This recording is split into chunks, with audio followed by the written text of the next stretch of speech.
आज बात एक ऐसे फौजी की, एक ऐसे मारवाड़ के नेता की जिसने अपना पूरा जीवन इस देश के लिए दे दिया, जो बीजेपी पार्टी के संस्थापकों में से एक था, लेकिन जब अंतिम चुनाव अपनी खुद की कॉन्स्टिट्यूएंसी से उसी पार्टी के सिंबल पर लड़ना चाहा, तो पार्टी ने टिकट ही काट दिया। आखिर किसका हाथ था इनका टिकट काटने के पीछे? चलिए जानते हैं उनकी जिंदगी के कुछ ऐसे ही अनसुने किस्सों के बारे में। केंद्रीय मंत्री जसवंत सिंह, केंद्रीय मंत्री जसवंत सिंह, केंद्रीय मंत्री जसवंत सिंह, केंद्रीय मंत्री जसवंत सिंह, जसवंत सिंह, जसवंत सिंह, वरिष्ठ नेता जसवंत सिंह। 3 जनवरी 1938 को जसवंत सिंह जसोल बाड़मेर के जसोल में जन्मे। गांव में शुरुआती शिक्षा हुई और बाद में 6ठी क्लास में मेयो कॉलेज में पढ़ने चले गए। वहां राजे रजवाड़ों के धनवान घरों के बच्चे पढ़ने आते थे जो फर्राटेदार इंग्लिश बोलते थे। ऐसे में जसोल हालातों के बीच खुद को असहज महसूस करने लगे, तो फैसला लिया कि अंग्रेजी की ऐसी पढ़ाई करेंगे कि दुनिया में अंग्रेजी के सबसे बेहतरीन वक्ताओं में उनकी गिनती होगी। जब वहां स्कूल पूरी की तो उन्हें मेयो के बेस्ट स्टूडेंट का अवार्ड मिला। 12वीं पास करने के बाद विदेश में पढ़ाई करनी चाहिए, लेकिन परिवार उतना खर्चा उठाने में सक्षम नहीं था। उनकी कोई शाही विरासत तो नहीं थी, लेकिन वो एक मेजर के बेटे थे, तो राष्ट्र सेवा की विरासत को आगे बढ़ाया और फौज में शामिल हो गए। फौजी के रूप में अरुणाचल प्रदेश के 65 के युद्ध में भी दुश्मन को धूल चटाई, लेकिन इसी दौरान उनके मन में राजनेताओं की राष्ट्र नीति और रक्षा नीति को लेकर जो रवैया था, उसको लेकर नाराजगी पनपने लगी, तो वह खुद राजनीति में आ गए। जोधपुर की ओसियां सीट से 1967 का चुनाव निर्दलीय लड़ा। ओसिया में ही उनका ससुराल भी था। ओसिया से कांग्रेस के उम्मीदवार रणजीत सिंह को लगभग 20,000 वोट मिले, तो वहीं सामने निर्दलीय खड़े कैंडिडेट जसवंत सिंह जसोल को लगभग 14,000 वोट मिले और जसवंत सिंह जसोल करीब 6,000 वोटों से हार गए। जसवंत सिंह वापस जोधपुर लौटे और वहां पर खेती बाड़ी और दूध बेचने का काम शुरू किया। इसी बीच 1971 को जोधपुर महाराजा गजे सिंह विदेश से पढ़ाई कर वापस लौटे, तो जसवंत सिंह एक भरोसेदार सहायक की भूमिका में गजे सिंह जी से जुड़ गए। जोधपुर राजमाता और जसवंत सिंह की पत्नी कालूबाई दोनों भुआ भतीजी थी। इसके बाद 1975 में आपातकाल के समय दिल्ली आ गए। यहां अटल जी से परिचय हुआ और फिर मुलाकात हुई भैरों सिंह शेखावत से। आपातकाल हटाने के बाद सभी दलों ने मिलकर जनता पार्टी बनाई और भैरों सिंह शेखावत ने राजस्थान में जयपुर के आसपास की सीटों की जिम्मेदारी जसवंत सिंह को दी। हालांकि उस समय जसवंत सिंह ने खुद तो चुनाव नहीं लड़ा, लेकिन जनता पार्टी को प्रचंड जीत मिली और भैरों सिंह शेखावत सूबे के मुख्यमंत्री बने। 3 साल के भीतर ही आपसी फूट की वजह से जनता पार्टी टूट गई और जो नेता जनसंघ से जनता पार्टी में आए थे, उन्होंने मिलकर भारतीय जनता पार्टी यानी बीजेपी बनाई। इधर 1980 के आम चुनावों में देश में कांग्रेस की सरकार बनी, तो कई राज्यों की सरकारों को बर्खास्त कर दिया गया। इसमें राजस्थान का नंबर भी आया और राष्ट्रपति शासन लगा दिया गया। इसके बाद राजस्थान में फिर आम चुनाव हुए तो कांग्रेस की सरकार बनी। उसके बाद भैरों सिंह शेखावत के कहने पर बीजेपी से जसवंत सिंह जसोल को राज्यसभा भेजा गया।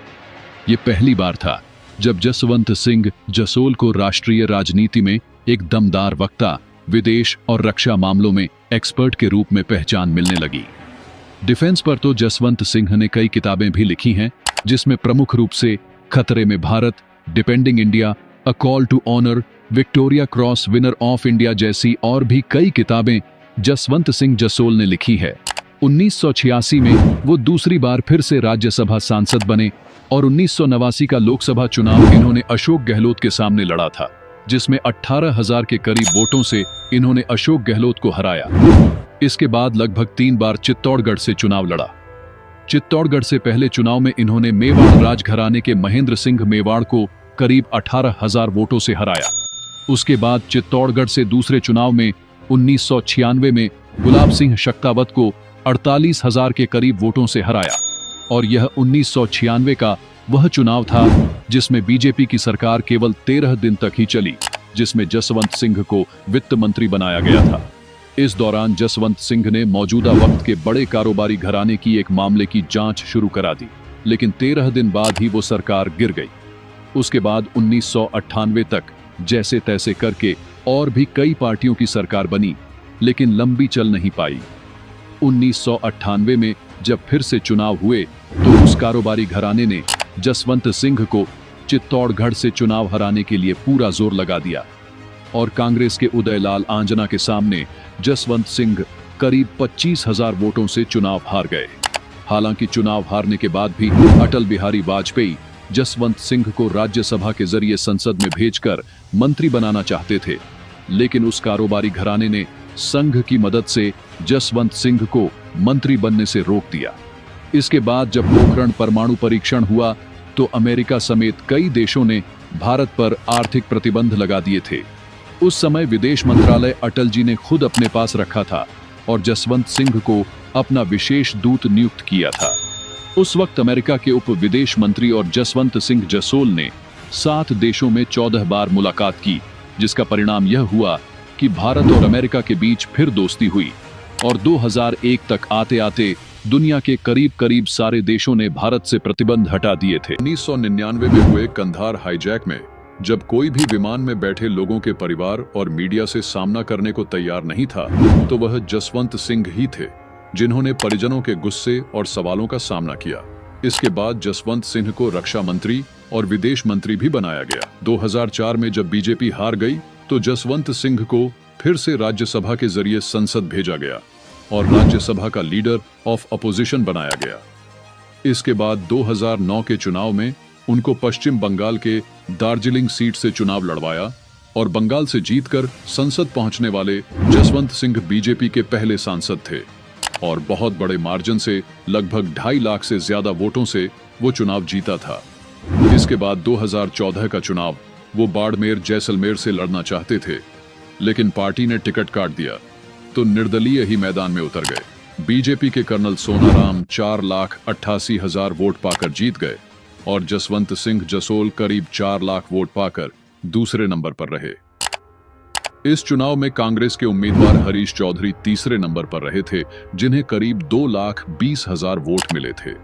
इन चुनावों के कुछ वक्त बाद ही अपने आवास पर बाथरूम में फिसलने की वजह से उन्हें गहरी चोट लगी और वो कोमा में चले गए, जिसके बाद 27 सितंबर 2020 को उनका निधन हो गया। अगर आपको ये वीडियो पसंद आया हो तो इस वीडियो को लाइक और शेयर जरूर करें और ऐसे ही वीडियो देखने के लिए चैनल को सब्सक्राइब जरूर करें।